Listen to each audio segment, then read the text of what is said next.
ஆண்டவர் அனைவருக்கும் பணியாளர். இது இயேசு கிறிஸ்துவுக்குள் பிரியமான என் சகோதர சகோதரிகளே, இந்த நிமிட நட்சத்திரக்கு இயேசுவின் நாமத்தில் நான் உங்களை அன்போடு அழைக்கிறேன்.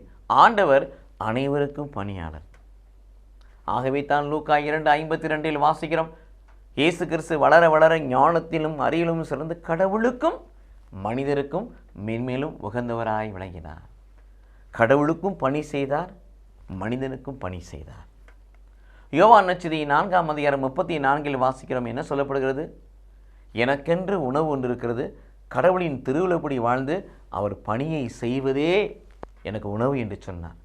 ஏனென்றால் ஆண்டவர் எல்லோருக்கும் பணியாளராயிருக்கிறார்.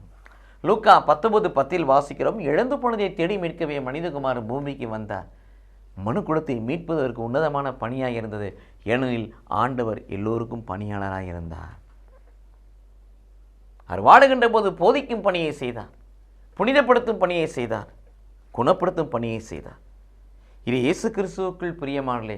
இதற்காக நாம் வாழ்வு பெறுவதற்காக, கடவுளுக்கு சொந்தமாக்கப்படுவதற்காக, எழுந்து போன வாழ்வை பெற்றுக்கொள்வதற்காக, பரலோக வாழ்வு நமக்கு நிச்சயிக்கப்படுவதற்காக, மீண்டும் அந்த ஏதேன் தோட்ட அனுபவத்தை கொடுப்பதற்காக, விண்ணக வாழ்வை அளிப்பதற்காக, இதையெல்லாம் செய்ய அவர் எல்லோருக்கும் பணியாளராக மாறினார். இது இயேசு கிறிஸ்துவுக்குள் பிரியமாகலே. உன்னத கடவுள் மனுக்குலம் மீட்பு பெற எல்லோருக்கும் எல்லாமாய் மாறினார், எல்லோருக்கும் பணியாளராய் மாறினார்.